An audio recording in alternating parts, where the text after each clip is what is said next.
Peros. Un momento de compartir, aprender y disfrutar.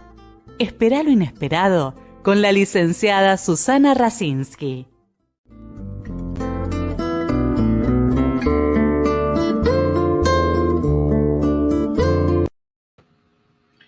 Muy buenas noches. Hoy tengo el placer y el honor de tener en el programa una persona sorprendente con su historia y con su sabiduría. Bienvenido, Ángel Avendaño Farfán. Muy agradecido, de igual modo, un saludo de mi parte, un saludo fraterno de un peruano coscoruna. Sí, bueno, Ángel, nos conocimos a través de su nuera en junio cuando yo estuve en Perú y tuvo la dignidad, digamos, de que me aceptara en su casa con su esposa, con su cafecito, con sus masitas, pero realmente es sorprendente escuchar un poco su historia. Por eso yo puse una historia para escuchar y aprender. Te voy a presentar, Ángel, y comenzamos a hablar. Ángel nació en Cusco en 1937, estudió primaria y secundaria en el Colegio Nacional de Ciencias, fundado por el libertador Simón Bolívar.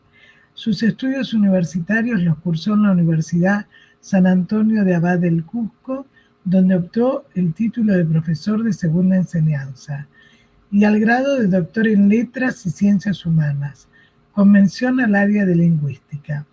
Trabajó como profesor en varios colegios particulares de Cusco, Instituto de Comercio 27 de Cusco, en la Universidad San Antonio de Abad de Cusco. Fue director de la Biblioteca Central de la Universidad San Antonio Abad de Cusco. Emigrado a Lima, ejerció el periodismo en el diario La Crónica de Lima, Correo, la revista Marca, Vistazo, Presencia. Fue director de Cronicawon en 1976, primer periódico íntegramente escrito en quechua, de tiraje a nivel nacional. Bueno, esto a mí me pareció hermoso, cómo rescatar la cultura quechua. Él me ha regalado, me había dado otros libros, pero no pude traer todos. Este libro que habla, ¿no es cierto?, de la medicina popular quechua, cuyo primer título, la primera edición, era La rebelión de los Maikis, porque en quechua Maikis son abuelos, o sea, el conocimiento de los abuelos. Qué importante y que poco se tiene en cuenta ahora, ¿no?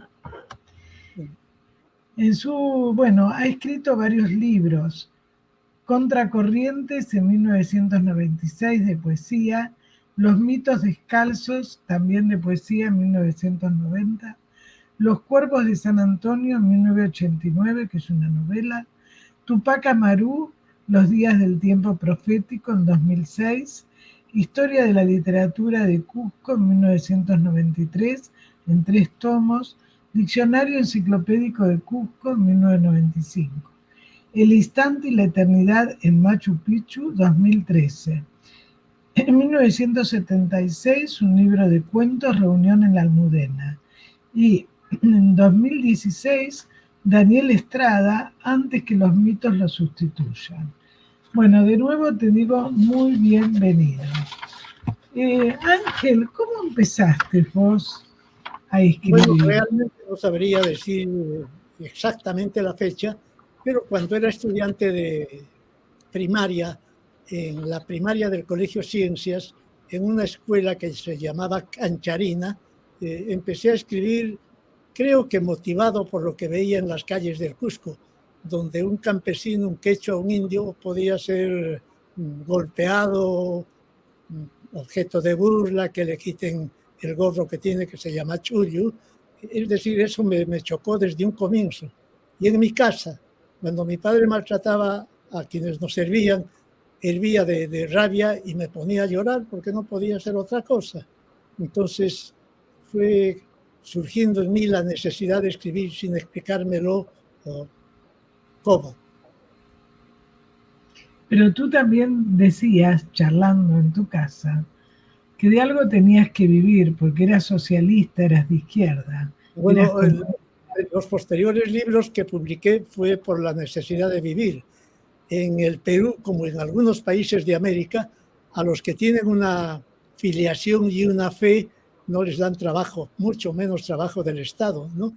Entonces tienen que vivir de alguna ocupación personal, de alguna habilidad que tengan para dedicarse a la artesanía o dedicarse, como en mi caso, a escribir libros, que era lo único que podía ser, porque no podía competir con los artesanos cusqueños, que para mí son inmejorables. ¿Y cómo empezaste vos, digamos, cómo podías decir quién es Ángel Avendaño?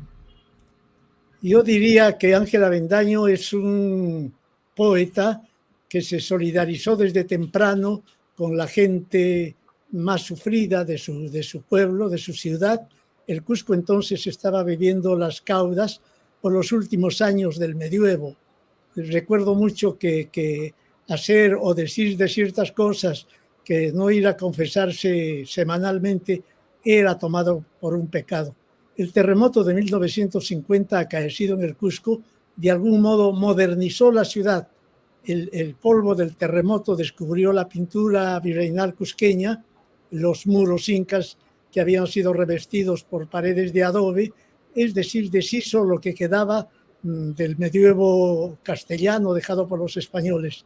Entonces, ese hecho hizo que también motivara en poetas y escritores que éramos contados y señalados en el Cusco, no por la bohemia o la forma desarreglada como andábamos, sino por no ser muy proclives a amanecer en las puertas de las iglesias cristianas, eso me entiende. El Cusco es una ciudad que tiene más o menos 27 iglesias, y para la extensión de la ciudad y el número de habitantes, bueno, es excesivo. Claro, pero además, tu formación en filosofía, en letras... Bueno, no me explicar al comienzo por qué eran tratados así, de ese modo, los indios, ¿no? La explicación histórica o económica o filosófica todavía no había llegado a esas alturas. Pero me daba una pena terrible que seres humanos fueran tan maltratados. Creo que eso motivó mi necesidad de escribir, de expresarme en poesía lo que veía y la rabia que sentía y no poder hacer nada. Eso me llevó lógicamente por un camino lógico hacia el marxismo. Y entonces creo que en esa filosofía está la posibilidad de redención de una gran masa humana en el Perú, que es la población indígena. Claro, pero además fíjate que vos decís, nunca entendí por qué los maltrataban. Se sigue maltratando. Es decir, cuando vinieron acá, ellos pensaban que era mejor lo de ellos. Y se llevaron todo por allá, ¿no? Aparte de eso, los españoles vinieron realmente a explotar las poblaciones que iban encontrando, ¿no? Y a sacar el máximo provecho. Y la forma como trataban a esas gentes que eran los lunas del Tahuantinsuyo era realmente diabólica y bestial. Y todavía esa bestialidad no ha acabado de la noche a la mañana. Ha quedado en los descendientes de los encomenderos españoles. Incluso la última elección del presidente Castillo es una muestra de ese racismo soterrado que ahora de nuevo ha aflorado, porque gentes que tienen el color más cobrizo que los campesinos se proclaman blancos y rechazan a ese gobierno tildándolo de inepto por el color de su piel.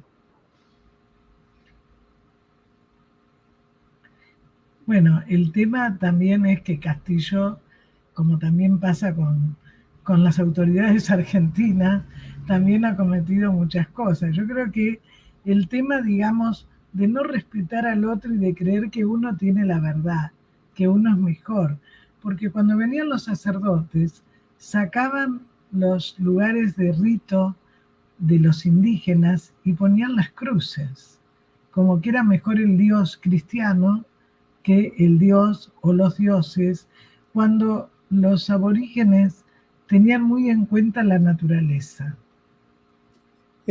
Bueno, lo que dices, todavía yo vi el Cusco cuando era niño, era una ciudad llena de cruces. Cada calle tenía por lo menos 2 o 3 cruces, que teníamos que santiguarnos o repetir la historia que nos habían contado los mayores acerca de los castigos que habían recibido los que no se inclinaban, no se santiguaban al lado de la cruz. El terremoto borró más con las cruces, más o menos hizo desaparecer en una ciudad pequeña, imagino que unas 200 o 300 cruces.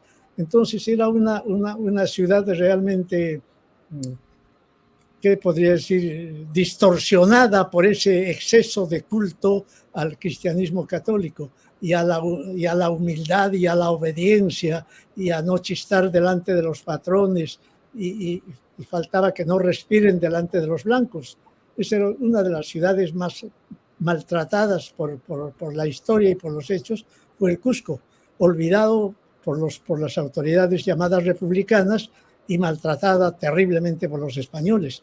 Tú te habrás dado cuenta que en esas callecitas corcoveantes y no, existe, se respira cierto aire de pobreza, y eso que ahora la corriente turística está transformando todo eso para mal, de acuerdo a mi punto de vista, porque está desapareciendo la cultura del Cusco para ser reemplazada por las leyes de la oferta y de la demanda turistera. Lo que pasa es que el turismo trae, digamos, dinero, pero no se cuida el patrimonio histórico. Claro. Tendría que ser una cosa intermedia, ¿no? Porque en nuestro país también pasó. En nuestro país, directamente, los indígenas, con la operación al desierto de Roca, los mataron, ¿no? Y los pocos indígenas que quedan en el norte también están muy marginados. O sea, a mí lo que me sorprendió, ¿no?, de la cultura preincaica, todo lo que tiene de bueno con respecto al agua, a la naturaleza, a la tierra, y todo eso no lo tenían ellos. Entonces, pensá que también esto lo hicieron con la Inquisición. Por eso también cuando uno dice que es la religión, ¿no?, respetando la fe que pueda tener cualquier persona, pero cuando aparece la soberbia y aparece, digamos, el autoritarismo, eso está hablando de otra cosa, ¿no?, de algo perverso y del abuso de poder. Bueno, realmente no se conoce la historia tal como sucedió, pero existe a todo lo largo del Perú, especialmente en la sierra, tremendas manchas blancas, y casi todas esas panacas o familias o reunión de familias son procedentes de las relaciones que tuvieron los sacerdotes con las damas, con las señoras indígenas de esas zonas, porque son blancos de diferentes caracteres raciales que no podían ser sino producto del mestizaje que abusivamente ejercieron los sacerdotes, que, se ha dicho de paso, predicaban el pecado mortal a todo tipo de relaciones carnales, pero ellos la ejercían, secreta, ocultamente y a veces públicamente. El pueblo que es vengativo en ese aspecto, a las que se metían con un sacerdote les llaman las mulas, porque dice que ellos, igual que esos asemilas, no podían parir, pero parían. Y ahí están las manchas raciales que tiene Cadallo, que ostenta actualmente Cadallo. ¿Y cómo fue que estuviste en la cárcel varias veces? ¿Y tu experiencia también en la cárcel? Pertenezco a una generación que ha tomado la revolución como una posibilidad de cambio verdadero. Ha sido finalmente estimulado por los hechos sucedidos en Cuba con la gesta de Fidel Castro. Pero mucho más antes teníamos la convicción que era posible arrancar por la fuerza lo que las leyes no les otorgaban a los pobres del Perú. Y bueno, pues me metí a ese proceso con alma, vida y corazón, con verdadero hervor revolucionario. Y la respuesta de los gobiernos burgueses ha sido la brutalidad desatada y feroz, encarnizada realmente. Y a quien lo cogen una vez en el Perú, lo tienen de delincuente de para siempre. Cada que hay algún movimiento, alguna condición de perturbación social inmediatamente hacia una racia de izquierdistas y bueno, nos enviaban a diferentes cárceles. He estado en el Panóptico de Lima, en el Frontón, una isla penal, en el SEPA, en la cárcel del Cusco, en las comisarías de las 13 provincias del Cusco. Era la chancaquita de la policía política peruana. ¿Y qué te pasó en una de las cárceles que tú me contaste cuando encontraste un clavo y escribiste en la pared algo? Ah, sí. Le hice un poema a Rina, entonces estábamos que si lo quieres leer, ¿eh? Pero cuenta un poco lo que te pasó.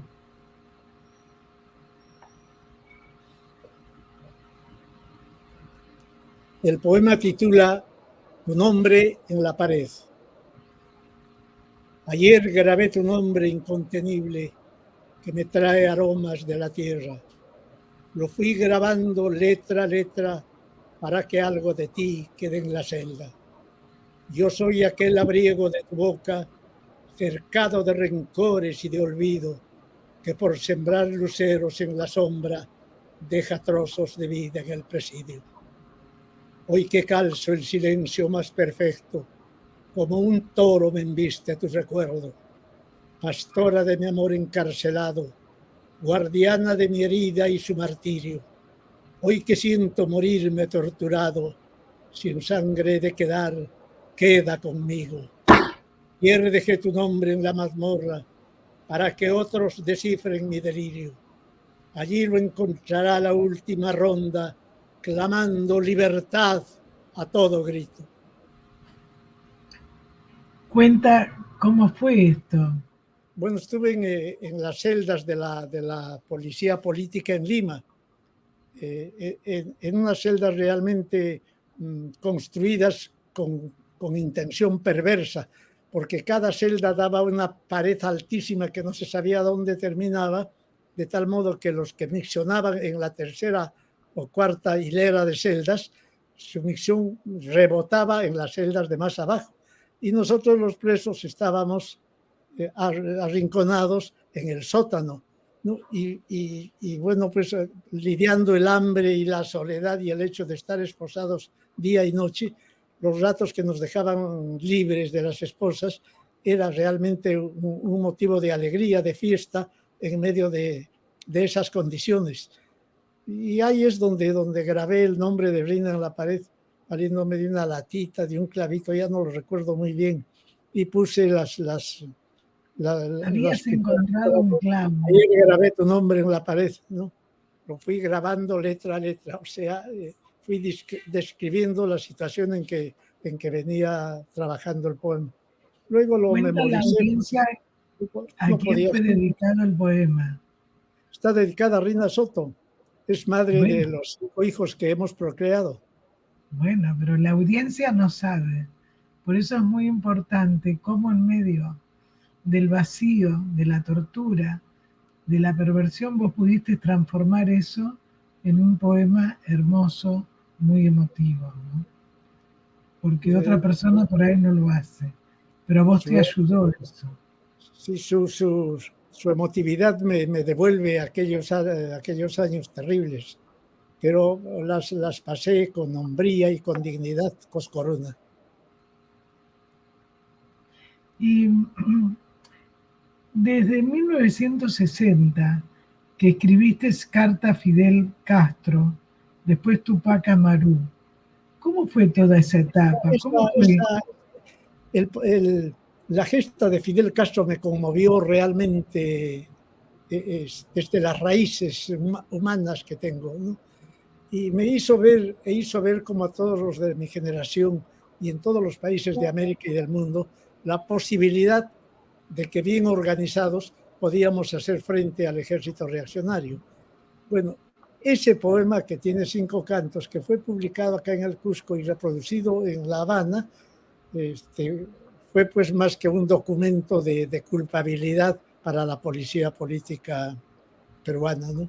Ellos decían, un tipo que ha escrito así es el que da órdenes de todo lo que sucede en el Cusco. Y entonces esa era la explicación en complicidad con el Poder Judicial, porque tenía un juicio que me abrieron en 1962 por tráfico de armas.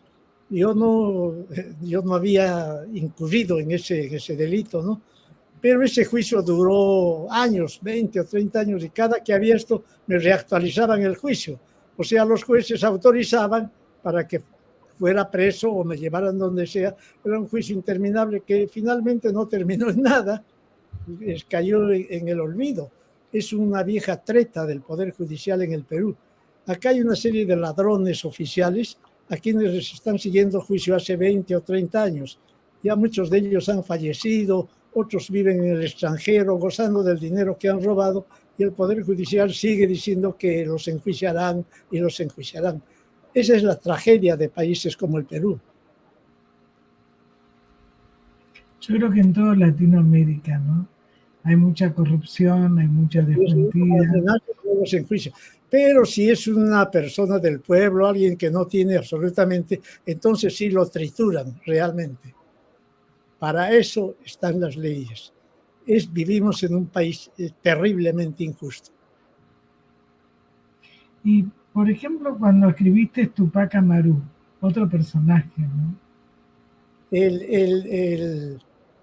Yo tenía un compromiso con Tupac Amaru desde niño, porque mi madre me llevó a la Plaza de Armas del Cusco una tarde y me explicó que ahí en el centro habían desmembrado a Tupac Amaru con 4 caballos y que desde la torre de la compañía, que todavía existe hasta ahora, habían visto a las autoridades españolas con un espíritu demoníaco cómo le hacían eso a un ser humano.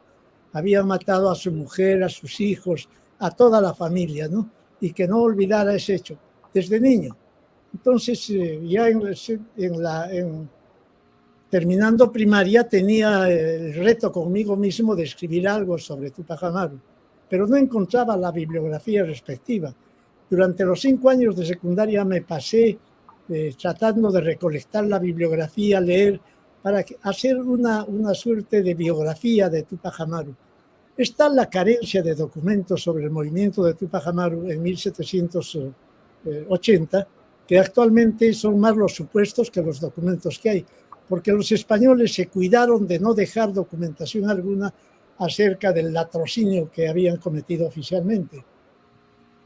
Eso también pasó en la Inquisición. Vos sabés que, bueno... Y para decirte un botón, el día de la ejecución, antes de la ejecución, Areche, que fue uno de los jueces, ¿no? Comulgó la sagrada hostia, como dicen los documentos, por el alma de los que iban a ser ajusticiados, que en total fueron 18, el 18 de mayo de 1781, ¿no? Y mataron con una crueldad inaudita, con una crueldad como muy pocas veces se ha visto en la historia. El regicidio era castigado severamente, pero con la crueldad que le agregaron en el Cusco fue terrible, y no hubo un solo sacerdote, ni nadie que levantara la voz con un ay o con un llanto, no hubo. Lo único que las crónicas pudieron verificar es que en el acto de la ejecución de Tupac Amaru no había un solo indígena, absolutamente, ¿no? Y después a media mañana de la ejecución hubo una lluvia desacostumbrada en el Cusco. Entonces los campesinos, los indios, decían que la propia naturaleza estaba llorando la muerte del Inca. Una cosa patética.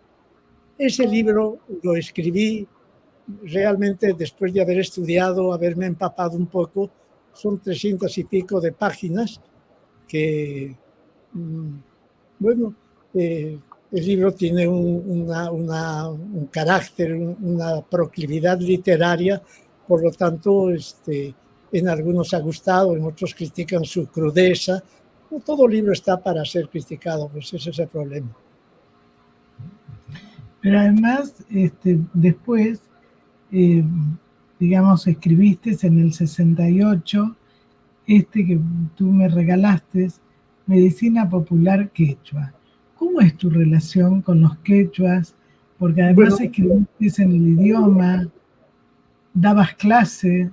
En mi época la medicina era realmente la mitad uno recurría al médico, mis familiares, mi mamá, mis padres, recurrían al médico cuando el enfermo estaba realmente grave, ¿no? Y entonces lo llevaban al Hospital Antonio Lorena, que es el único hospital que hay en el Cusco. Pero el resto de las enfermedades se curaba con hierbas, con mates, con emplastos. Y entonces esos conocimientos se vienen perdiendo con el embate del negocio de las medicinas, que es un negocio inatacable, ¿no? Cada vez más caro y más aluviónico. Entonces, bueno, para que nosotros pierdan esos conocimientos, es que escribí ese libro que en su primera edición tituló La rebelión de los Mayquis y posteriormente Medicina Popular Quechua.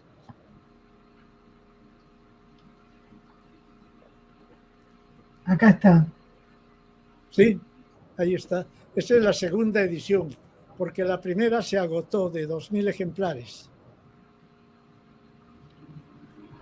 Sí, en el libro, ¿puedes explicar un poco? El libro tiene en primer lugar una crítica a lo que se llama la medicina oficial, o sea, la medicina científica, ¿no?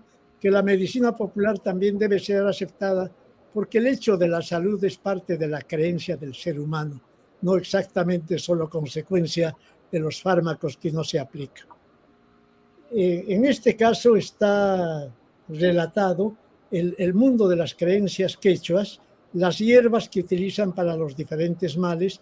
Los quechuas creen que una enfermedad es un castigo a la comunidad, no solo al ser humano en particular, y que por lo tanto la comunidad es que está fallando en algo, por eso es que se desarrollan las enfermedades.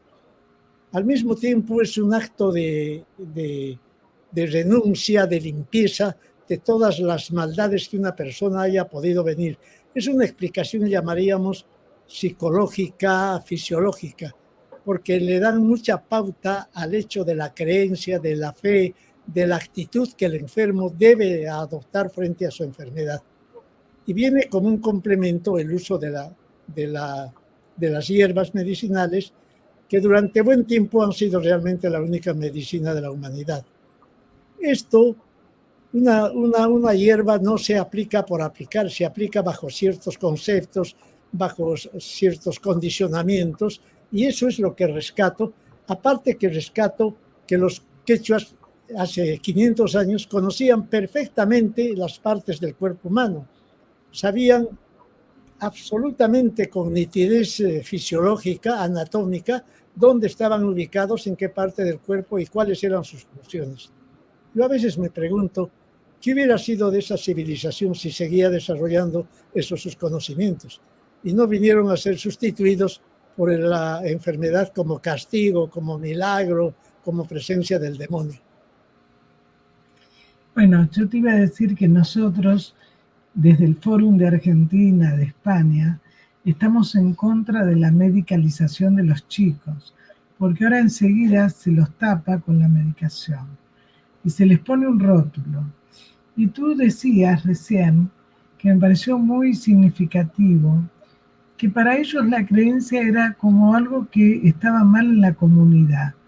Este sentido de grupo, este sentido de comunidad que falta tanto ahora, en una sociedad tan individualista, ¿no?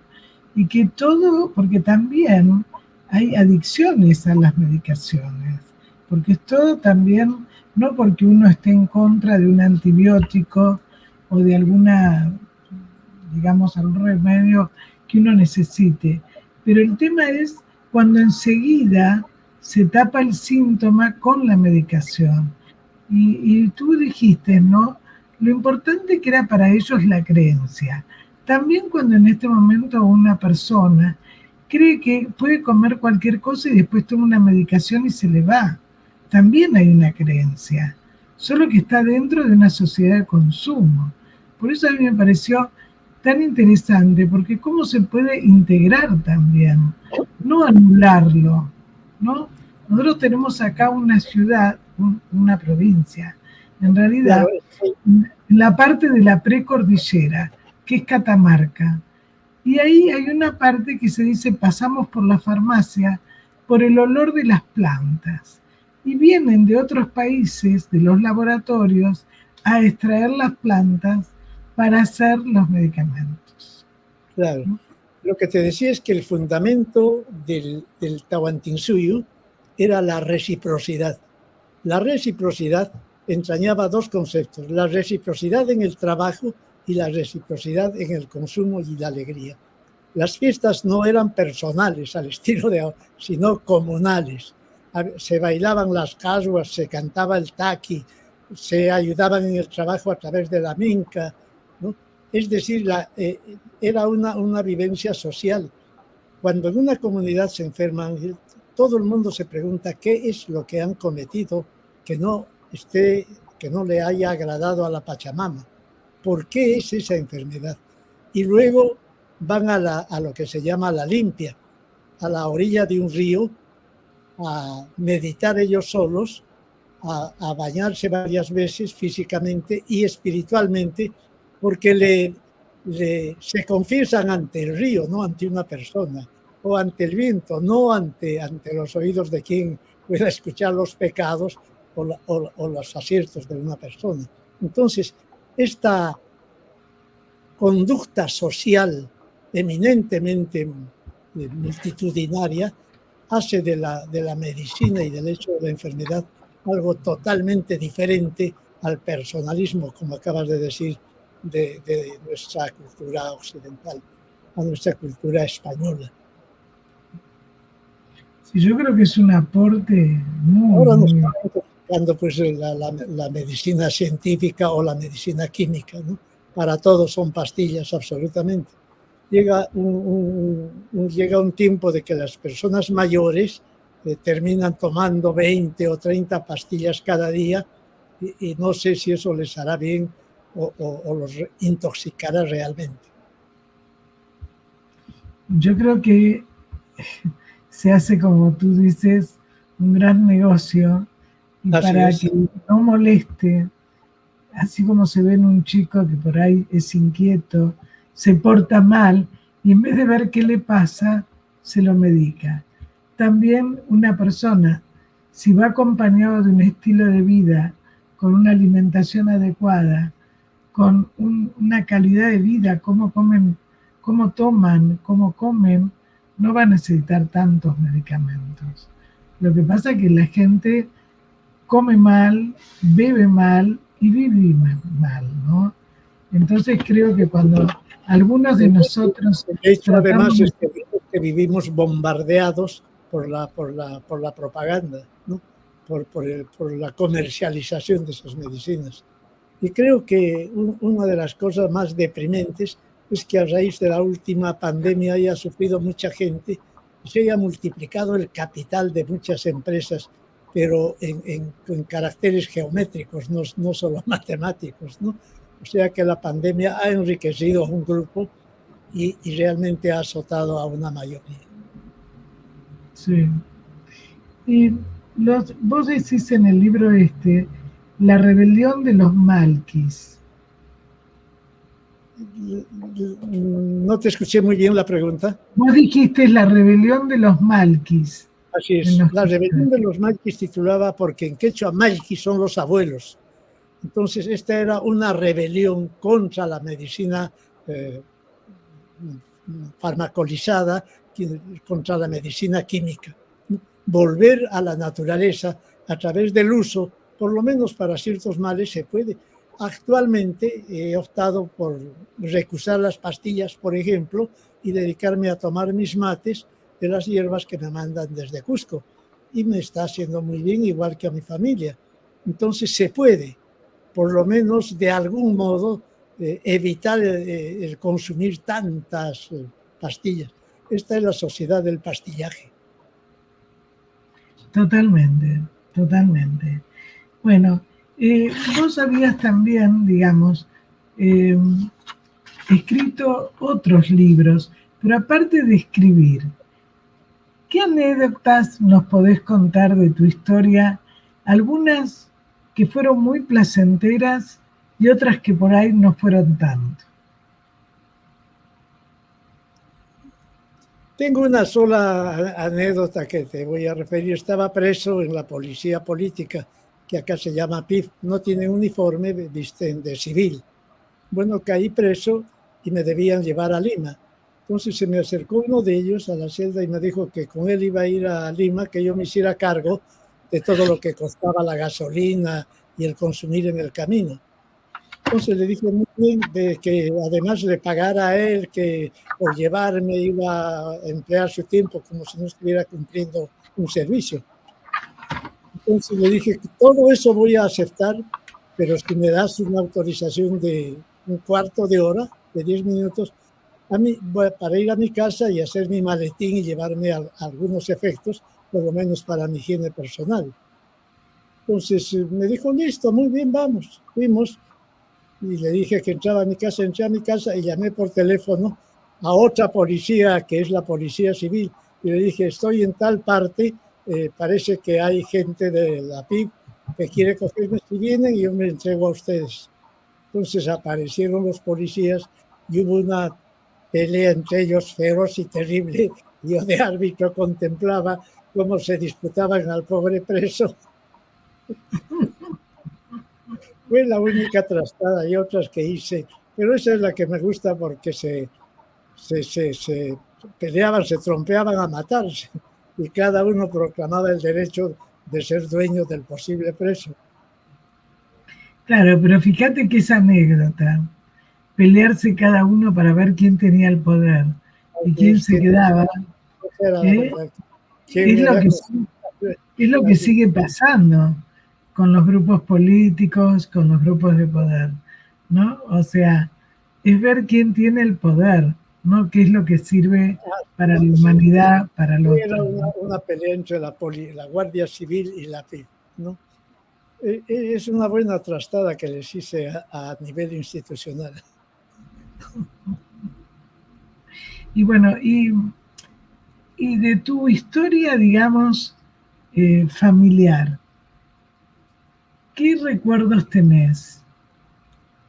El único recuerdo que tengo es que la vi a mi futura esposa en clases y quedé prendida a ella de por vida. Y después todas los sinsabores y los grandes momentos y la felicidad y la esperanza y todas las cosas humanas que pasé con ella, tanto que hemos celebrado los 50 años con 5 hijos, todos profesionales, con sus respectivas familias. Y entonces entiendo a esta altura de mi vida que soy un ser humano feliz porque no he vivido en vano, estoy dejando mi descendencia, mis libros, mi ilusión que se hará un día la justicia en el Perú y que las gentes y los poetas no serán tan perseguidos como yo fui. Pero los poetas tienen algo que dejan escrito en las paredes, como hacen los chicos ahora con el rap, en los libros, y eso queda. Vos sabés que cuando alguien lee algo, ya se transforma lo que leyó. Claro. Porque realmente una persona que abra un poemario, cualquiera sea el tiempo en que lo abra, está en contacto con ese poeta que hace tiempo debió haber cerrado los ojos y quedarse velando su poesía. Y de tus libros, por ejemplo, ¿qué es el que por ahí más te ha... Porque vos también escribiste el Diccionario Enciclopédico de Cusco. Ese fue un desafío de mi vocación de bibliotecario. El Cusco es una ciudad que, a pesar de la importancia que tiene, no tiene una historia, digamos así, completa de su acontecer desde la época de los incas a nuestros días. Se ha hecho ya posteriormente, con la ayuda de Daniel Estrada, que fue alcalde de la ciudad del Cusco, nos convocó a un grupo de escritores, de historiadores, de sociólogos, y nos invitó a escribir esos libros para que la municipalidad lo editara. Entonces yo me comprometí a hacer un diccionario que contuviera más o menos unas 15.000 o 20.000 epígrafes y que a su vez remitiera a los lectores a los documentos respectivos para que se profundizaran en el conocimiento de algunos aspectos del Cusco. Ese diccionario nace ahí, es un libro en más o menos 1.400 páginas tiene como 14.000 epígrafes de entrada, referida absolutamente al uso de plantas medicinales, historia, danzas, cultura, personalidades, de acuerdo a los cánones de cómo se debe hacer un diccionario. Es un libro que me costó mucho trabajo y casi de llegar a la locura, porque hacer un libro de esa época, claro que como bibliotecario manejo muy bien las fichas, conozco las fichas de nombre, los epígrafes respectivos, las fichas documentales, Sí, pero hacer etc. un diccionario solo es muy difícil. Sí, hice solo el diccionario y bueno, ahí está, con todos sus aciertos y sus errores. Se editaron 3.000 ejemplares, que a la fecha creo que ya no existe, la edición de la Municipalidad del Cusco. Y después también escribiste El instante y la eternidad de Machu Picchu. Ese es un compromiso. El título es medio filosófico, El instante y la eternidad de Machu Picchu, más o menos emparentado con la filosofía de Heidegger. Y pienso que Machu Picchu es el instante de quien lo visita, de quien vive esa emoción de sentirse en un paisaje arcádico, inexplicable, que es una comunión con la Pachamama, con la naturaleza. Ese momento de gozar eso es el instante. Y la eternidad es la construcción de Machu Picchu, que no ha sido descifrada absolutamente en nada. Cada uno que va le pone el nombre que quiera y goza como desee. Lo que vale ahí es el entorno, el hecho admirable de levantar una ciudad que tiene absolutamente todo, ¿no? En esas alturas es asombroso. No se explica por qué ni para qué. Pues siguen discutiendo los arqueólogos si fue un cenobio, una ciudad para vacaciones, si fue una ciudad sagrada, si fue una construcción para los filósofos quechuas. No sé, todo eso congrega Machu Picchu, tiene un paisaje que revitaliza a cualquier persona. Tuve dentro de la experiencia que tengo 2 amigos alemanes, y los recuerdo muchísimo porque uno de estos alemanes aprendió el quechua más o menos en un mes y aprendió, pero con una perfección única, que cuando íbamos a unos establecimientos que en el Cusco se llama chicherías, que son sitios populares donde se vende la chicha, y el gringo de cabellos todos rubios, tengo que mirar, pues un alemán que me recuerda a Nietzsche, no les hablaba en quechua, decía, señora, y mainayan kashanki alillanchu, acá iquichista, unanka upea cosas respecalopi. Y las señoras se quedaban asombradas al borde del desmayo. Un gringo, ¿cómo podía hablar con esa perfección el quechua? Y era igual, hablaba con todo, y todos querían invitarle al gringo que pruebe los diferentes platos, las calidades de chicha, y él pues, no sé si decía que iba a volver al Cusco, etc. Su compañero sí era medio cauto, pero fue una de las cosas más admirables. Y él decía, yo conozco varios países de Asia, me gusta caminar, viajar, ¿no?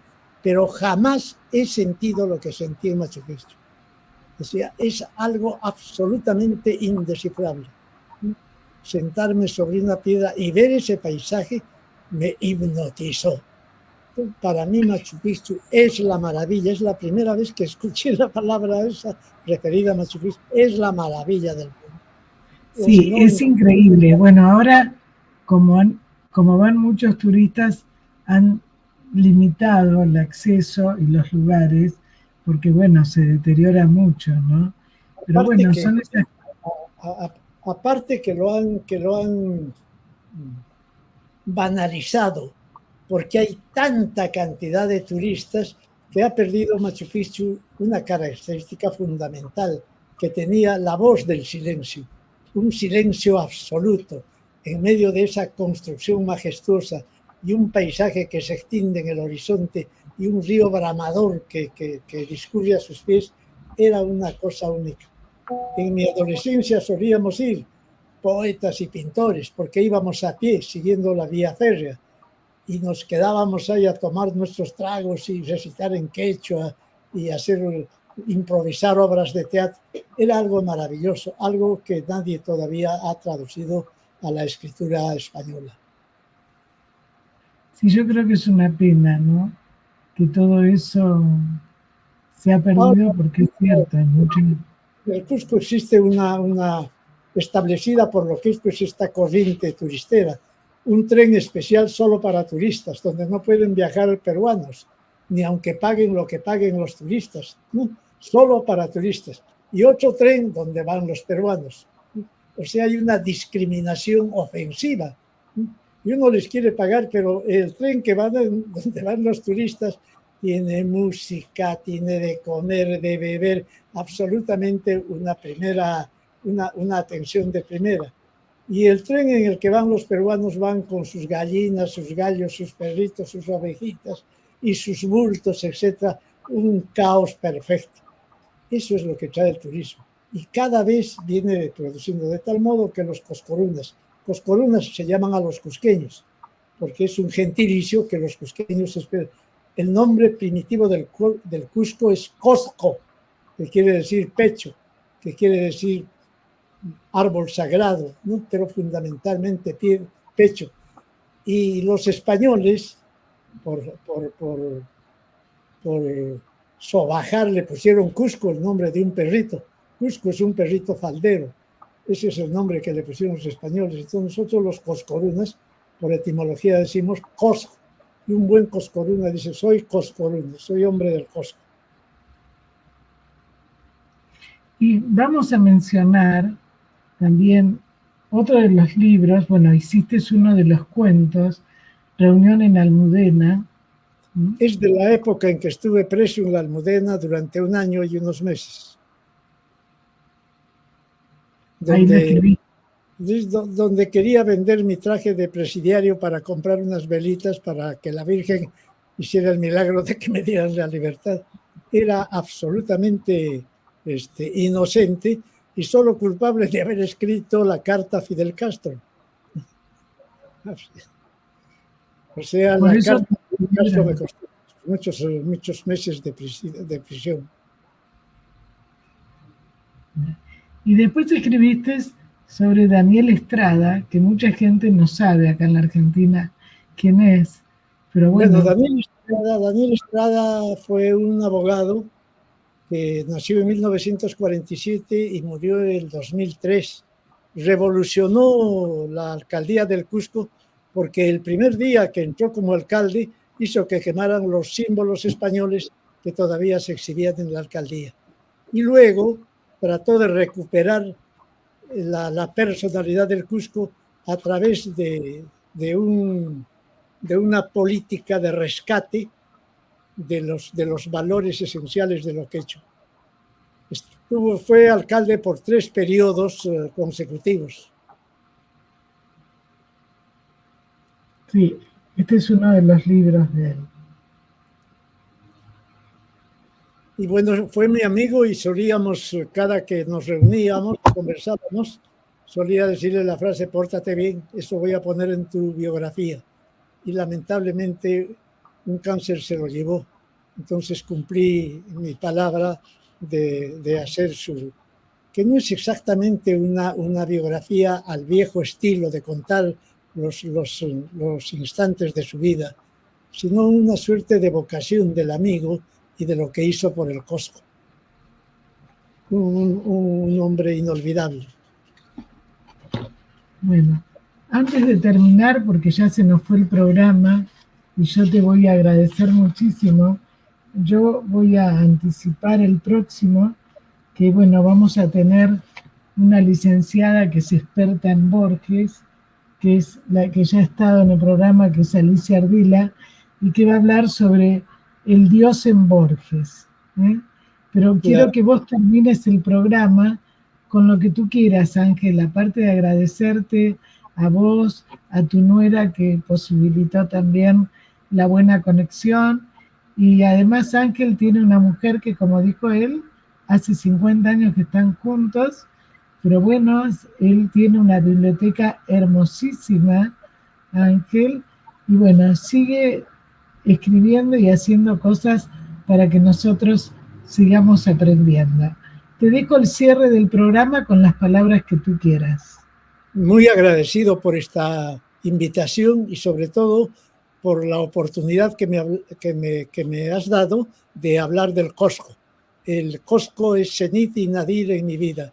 Y a través tuyo conocerán algunas cosillas del Cosco que los invito a que visiten. Es una ciudad en la que se respira la magia total. Muy agradecido por escucharme. No, muchísimas gracias, Ángel. Un abrazo fuerte, ¿eh? Muchísimas gracias. A ti las gracias. Gracias.